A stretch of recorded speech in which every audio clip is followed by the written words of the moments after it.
Биз жашаган бул дүйнө укмуштуудай таң калыштуу сырларга толгон. Айрым нерселерди адамзат ушул күнгө чейин жообун билбей келет. Бул эмнеден кабар бериши мүмкүн? Же адамзат бүткүл ааламды изилдеп чыга алабы? Же болбосо адамзаттын акылы ченелүүбү? Сиз Жер планетасындагы эң коркунучтуу жана өлүмгө жетелеген жер жөнүндө уккан белеңиз? Бул жерге киргендер көп учурда кайра чыкпай калган. Температурасы адам жашоосуна мүмкүн болбогон өлчөмгө жетет. Ал эми илим дагы деле түшүндүрө албай жаткан сырдуу окуялар бул жерди табышмактуу жай кылат. Бул сырлуу жай өлүм өрөөнү. Калифорниядагы эң ысык жана өлүмгө толгон сырдуу аймак.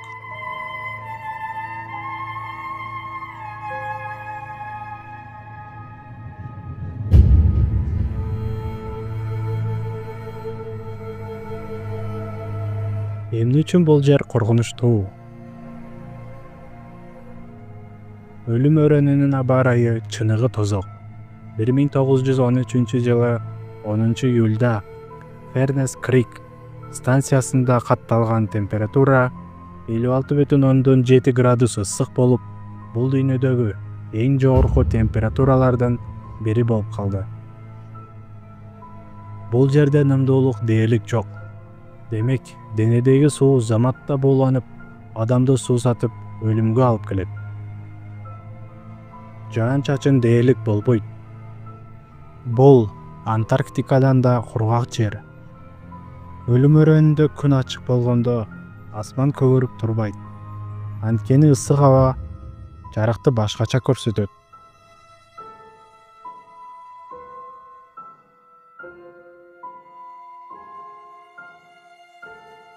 Байыркы жашоо жана жоголгон саякатчылар. Өлүм өрөөнүндөгү тагдырлар.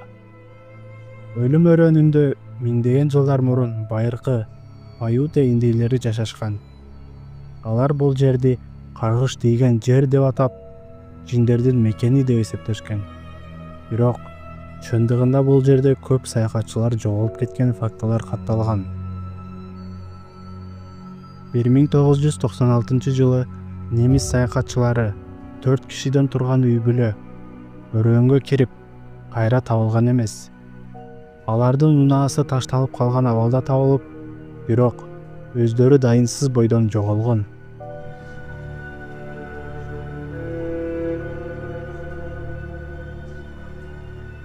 Өлүм өрөөнү деген ат кайдан чыккан? Тарыхый фактылар. Анын аталышы 1849 жылы бул жерден өткөн алтын издөөчүлөрдүн трагедиясынан пайда болгон. Калифорнияга алтын издеп бараткан бир топ адамдар бул өрөөндө адашып, көпчүлүгү суусап каза болгон. Алардын тирүү калган бир нечеси бул жерге өлүм өрөөнү деп ат коюшкан.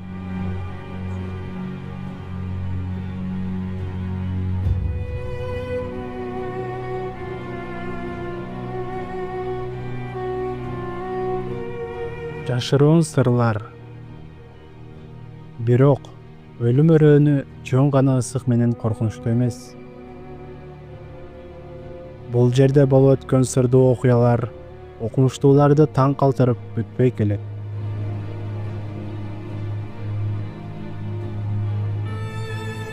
Мисалы, жөө жүргөн таштар феномени. Бул таштар 300 кг салмакта болушу мүмкүн. Бирок алар өзүнөн өзү кыймылдап, артынан из калтырат. Бул сырдуу көрүнүш көп жылдар бою илимге түшүнүксүз болуп келген. Илимий түшүндүрмө. 2014 жылы НАСА окумуштуулары бул феноменди чечүүгө жетишкен. Түнкүсүн жука муз катмарлары пайда болуп, эртең мененки күн менен бирге эрип, таштарды жай жылдырат. Бул процесс өтө жай болгон үчүн адамдар аны көрө алышпайт.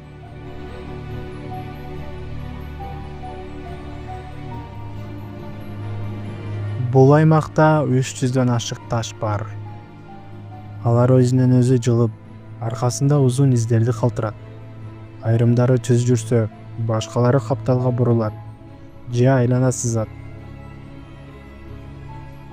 Таштардын жылышы 1915-жылы биринчи жолу байкалган.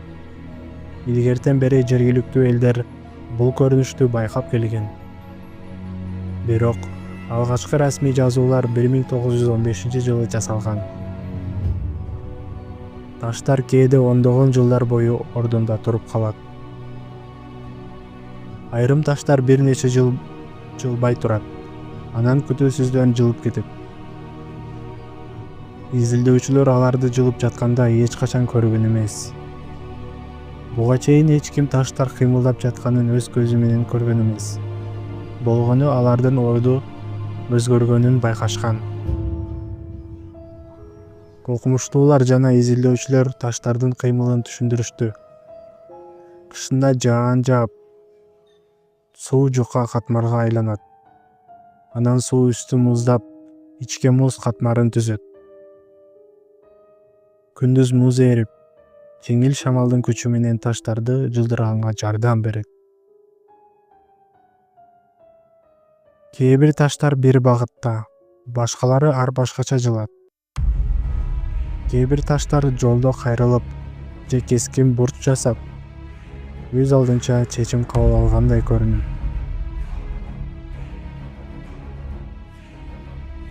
Башка планеталарда ушундай көрүнүш болушу мүмкүн. Окумуштуулар Марстагы жана башка планеталардагы жер кыртышынын өзгөрүүсүнө окшош механизмдер болушу мүмкүн деп эсептешет.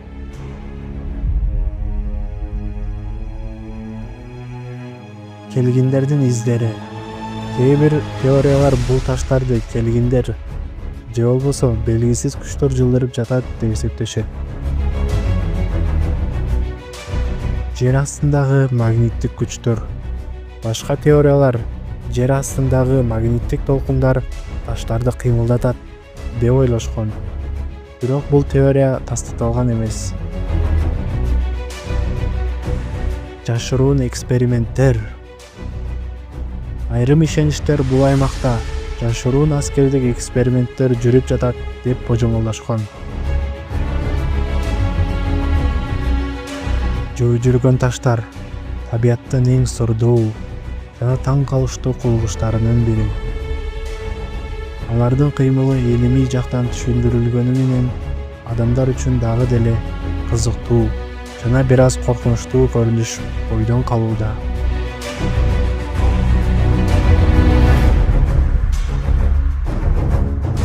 Өлүм өрөөнү бүгүнкү күндө NASA компаниясы үчүн кызыктуу изилдөө аймагына айланган. Себеби анын айрым бөлүктөрү Марстагы шарттарга абдан окшош. Ал тургай, Perseverance жана Curiosity сыяктуу роботтордун кээ бир сыноолору дал ушул жерде жүргүзүлгөн.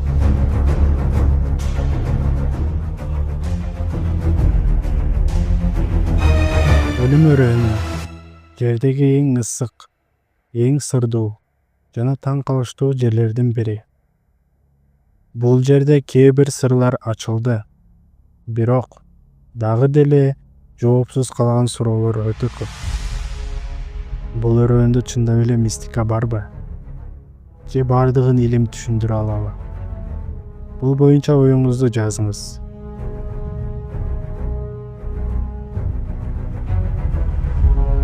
Кызык. Эгер сизде ушул жерде бир күн жашап көрүүгө мүмкүнчүлүк болсо, даяр болот белеңиз. Коюңузду калтырып кетиңиз.